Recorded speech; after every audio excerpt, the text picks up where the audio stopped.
Yo, what's going on, guys? It's your boy. Welcome back to another video. So today we're going to be ranking, in my opinion, the top 10 best Dreamworks animation movies of all time. I do want to go ahead and say I was originally going to try to rank every single one of these movies. They have, I think, 43 movies as a studio or whatever, and I was going to go through them and try to rank them all, but I realized that the first, 10 or whatever, I've only seen, 4 of them or something like that. And I tried finding them online, the ones that I haven't seen, and it was pretty hard to find some of them. So that being said, instead I'm just going to rank the top 10. And before I get right into it, I'm going to go ahead and do some honorable mentions. I don't think any of the Madagascar movies are good enough to be in top 10, but I did want to go ahead and address the one that I think is the best one, is the third Madagascar movie, Madagascar, Europe's Most Wanted. So I want to give that one credit. I wanted to give credit to the movie Mr. Peabody and Sherman. I think that movie is great. It's one of my favorite time travel movies, unironically. And I think that the way that they really build the characters and the character relationships in that movie is pretty freaking good. And I think that's very underrated. Number 3, this is a movie that I haven't seen in a really long time, so it might be much better than I'm remembering it being. And when I was making this video, I was doing a lot of research on different DreamWorks movies and ranking lists, and this was on a lot of people's top 10s. Personally, I don't remember it being that good, and it's 2D animation, which I'm not as huge of a fan of. I'm talking about the movie The Prince of Egypt. I think that movie is supposedly a really, really beautiful film, so I'd recommend seeing it. I'm probably going to rewatch it one day, and if it changes my list, I'll either make a pinned comment on this post, or I'll remake this video at some point down the line. And then there were a couple others that I wanted to do. Hold up. Oh, okay. There were 2 sequels that I both think were really good, but what is it called? If I included every single Kung Fu Panda movie and I included every How to Train Your Dragon movie, that would take up 6 of the 10 spots of the top ones. So I took out intentionally the the worst movie of both of those 2 trilogies. So Kung Fu Panda 3 is not going to be on this list, and How to Train Your Dragon 2 is not going to be on this list. Alrighty, now jumping right into it, number 10, I have the movie Home. I really enjoy this movie. I think that is a really good movie. I feel like not a lot of people give it enough credit. When I was doing research for this video and I watched a lot of top 10s, I don't think I saw a single video that had this in their top 10. But me personally, I think that this movie is phenomenal. I think it's really underrated. The 2 main characters, their relationship kind of starting off as really hostile towards each other. They don't want to be working with each other, but they're very reluctant because they have nothing better to do. They have to be working with each other is great. I think some of the humor in this movie is absolutely fantastic, and I think that the overall story is a lot more clever than people really give it credit for. And by the end of the movie, when the little alien buddy ends up trying to sacrifice himself or whatever, basically, and he dies for that short second, and Rihanna's character is absolutely crying and sobbing and not okay. It's very emotional, and it worked with me. I almost actually started crying watching that movie. I thought it was a great movie, and I feel like a lot of people don't give it the credit that it deserves.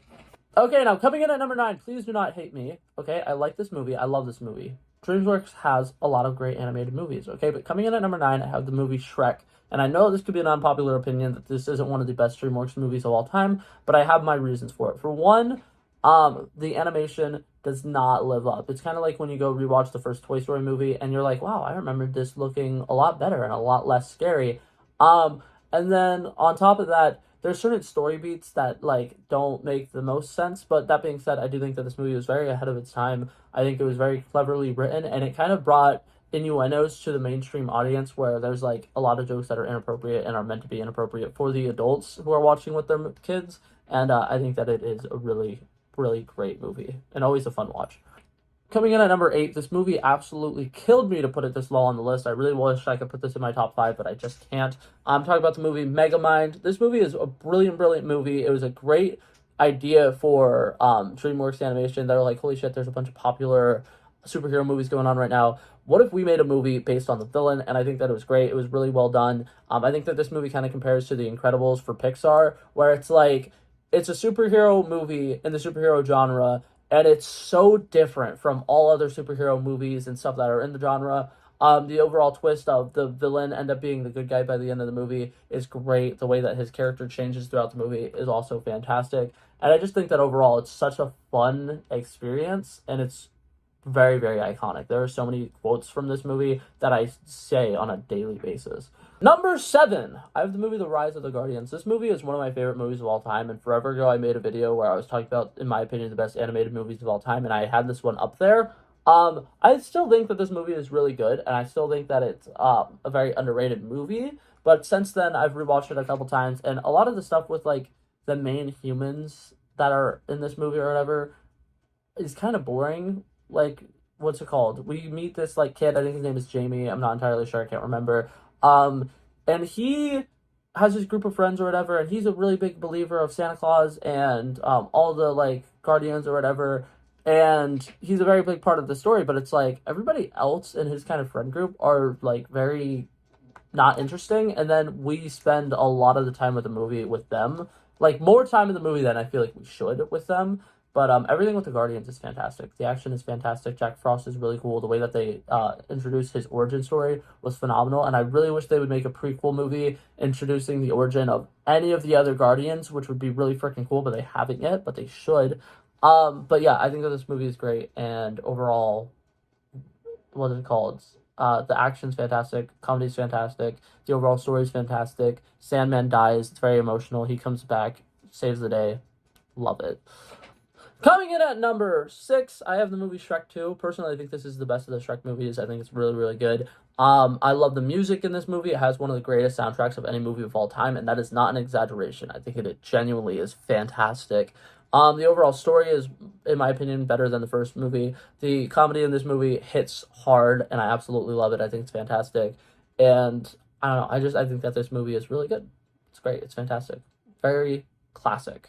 Alrighty, coming in at number 5, we have the movie Kung Fu Panda, the first one. I think that this movie is fantastic. I think Tao Lung is a beautifully well-written villain. I think that all of the animation styles, occasionally switching from 3D to 2D when they're telling certain stories, and then the prison break scene in this movie is absolutely phenomenal. And what's it called? The Kung Fu Panda story, from having so much self-hatred and so much self-doubt to believing in himself and realizing that he just needs to be himself to be successful, is beautiful. And I think it is really, really well done. Coming in at number 4, we have How to Train Your Dragons: The Hidden World. I think this movie is an excellent conclusion to kind of the How to Train Your Dragons movies. I think that, what's it called? The animation in this movie is absolutely beautiful. Hiccup and why did my mind just blank? Toothless. When they reunite, it's a very beautiful scene, and I think that a lot of the story beats in this movie work really well for me. And I don't know, I think it's a brilliant, brilliant movie. The How to Train Your Dragon movies are all very beautiful, and I think that this movie is no exception to that. Alright, and coming in at number 3, we have the first How to Train Your Dragon movie. I think that this movie kind of speaks for itself in many, many ways. A Viking epic with dragons and someone learning that dragons aren't enemies and they're friends, and we should learn to coexist with them. And he takes in Toothless or whatever, and he learns how to fly with Toothless. He learns a lot of really cool things with Toothless. And I really just think that this movie was brilliantly well written. This movie, I think, starts with what I agree the next couple of movies are perfect 10 out of 10 films. You really could not have made this movie any better than it already was. Alrighty, coming in at number 2, ironic, I have the movie Kung Fu Panda 2. I think that this movie is the best Kung Fu Panda movie. I think that the villain of this movie is really great, and the fact that it sets up the fact that Poe's family is alive, the fact that his family could be alive, it shows how his mother died and how he came to be with his new father, his adoptive father. They have a lot of emotional scenes in this movie, and I think that the action sequences in this movie are really, really good. Tigress's character changing from being like, oh my god, she's like stone cold, heartless, whatever. She's, what's it called? Just kind of like there. She's a really powerful person. She can turn off her emotions when she needs to. She kind of has a lot more emotional weight in this movie. And there's a scene, especially where Poe is like, what's it called? Really, really upset. He's not doing okay.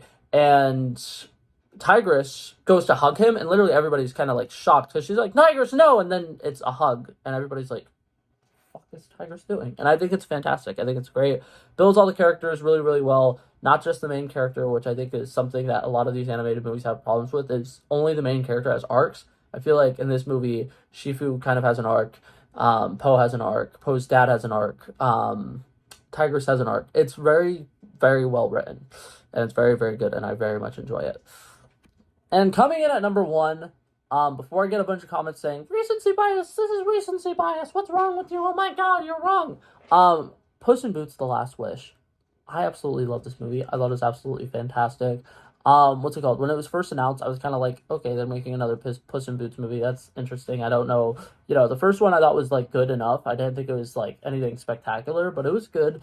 And then I went to watch this movie just because there was nothing really to do on this specific day, and I was bored, and I was like, I'll go watch this movie. And it was fucking breathtaking. It was beautiful. It was an ensemble cast, and every single character got their arc. Every single character had their story to tell, their moment to shine. And I think it was brilliantly done, and it really helped me. What's it called? When I heard that they were making a new Shrek movie, right? That's been announced or whatever. It's been a thing that's been floating around for a while. I was kind of like, it's whatever it is, But watching this movie kind of showed me that they can come up with pretty damn good stories, and that it's not just going to feel like a cash grab. This movie was fantastic. I would argue that this movie deserved the Oscar for Best Animated Movie of the Year. It lost to I can't pronounce his name, Guillermo del Toro or whatever, something like that. His Pinocchio movie won the Oscar over it, and I think that one was also well deserved. But I think that Puss in Boots: The Last Wish just did a brilliant job with just a classic animated movie. And it deserves a lot of credit where credit's due. Trying to think about anything else that I specifically would want to say about it. I think it's interesting. This movie is still in theaters, even though it's been on DVD and Blu-ray for about a month now. Like, what's it called? I don't know if that's at all movie theaters, but I could go to the movie theater down the road from me, and I can go watch this movie in theaters still, but I own it on Blu-ray and have for like a month. I don't know. That's just something I thought was weird. But yeah, so that's it for this video, guys. Hope you guys enjoyed it. I might be doing this style of video, the top 10 thing, again with the Disney animated movies at some point. Not Disney Pixar. I've already ranked every single Disney Pixar movie before. I've done that on my channel. I'll link that down in the description. But yeah, that's it for this video, guys. Hopefully you guys enjoyed it. I'll see you guys in the next one. Peace out. Pow.